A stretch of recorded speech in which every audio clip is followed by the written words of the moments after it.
நாம் யோசிக்கும் ஒரு சில சிறிய விஷயங்கள் கூட சில நேரங்களில் நமக்கு பெரிய பலன்களை கொடுக்கும். அப்படித்தான் தனது அன்றாட பிரச்சனை ஒன்றை தீர்க்க ஒருவர் யோசித்த சிறிய ஐடியாவில் உதித்த பெரிய பலன் ஒன்று தற்போது சமூக வலைதளத்தில் வைரலாகி பலரின் பாராட்டை பெற்றுள்ளது. அவரின் பிரச்சனை என்ன, அந்த பிரச்சனைக்கு வெறும் 5 ரூபாய் செலவில் அவர் யோசித்த ஐடியா என்ன என்ற அவரின் பதிவை தற்போது பார்ப்போம். எங்கள் ஊரில் வீட்டு குடிநீர் குழாயில் எந்த நேரத்தில் தண்ணீர் திறந்து விடுவார்கள் என்று யாரும் கணிக்க முடியாது. திடீரென இரவு 2 மணிக்கு தண்ணீர் திறந்து விடுவார்கள். ஆனால் யாருக்குமே தெரியாது. 2.5 மணி நேரம் தண்ணீர் வந்திருக்கும். ஆனால் தூங்கிக் கொண்டிருக்கும் மக்கள் யாருக்குமே தண்ணீர் வந்தது தெரிந்திருக்காது. விடிந்த பிறகு பார்த்தால் வீட்டு வாசல் முழுவதும் தண்ணீர் தேங்கி கிடக்கும். இதோடு அடுத்த 2 நாட்களுக்கு பிறகுதான் குழாயில் மீண்டும் தண்ணீர் வரும். அதுவும் எந்த நேரம் என்று உறுதியாக சொல்ல முடியாது. இந்த பிரச்சனைக்கு தீர்வு காண ஒரு நாள் நீண்ட நேரமாக சிந்தித்துக் கொண்டிருந்தேன். அப்போது கிடைத்த மிக எளிய யோசனை தான் இது. அதாவது வீட்டு குடிநீர் குழாயில் எப்போது தண்ணீர் வரப்போகிறது என்றாலும் அதற்கு 15 நிமிடத்திற்கு முன்பே காற்று ஏராளமாக பைப்பில் இருந்து வெளிவர துவங்கும். அதனால் இந்த 5 ரூபாய் பிளாஸ்டிக் விசிலை பைப் மூடியில் துளையிட்டு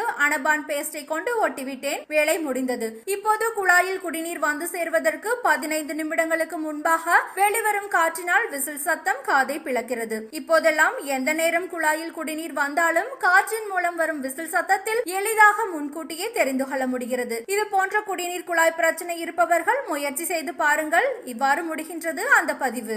வில்லேஜ் விஞ்ஞானி பாஸ் நீங்க என பலரும் இந்த ஐடியாவை பதிவிட்டவரை பாராட்டி வருகின்றனர். தேவைதான் கண்டுபிடிப்பின் தாய் என கூறுவார்கள். இப்படி பலரிடம் ஒளிந்து கிடக்கும் அறிவாற்றல் ஒரு பிரச்சனை வரும்போது வெளிப்படுகின்றது. வெறும் 5 ரூபாய் செலவில் எவ்வளவு பெரிய பிரச்சனைக்கு எளிமையான தீர்வை கண்டுபிடித்துள்ளார் என பலரும் இதை பாராட்டி வருகின்றனர். சற்று முன் டைம்ஸ் சோஷியல் ட்ரெண்ட் செய்திகளை தவறாமல் காண நம்ம சேனலோடு தொடர்ந்து இணைந்திருங்கள்.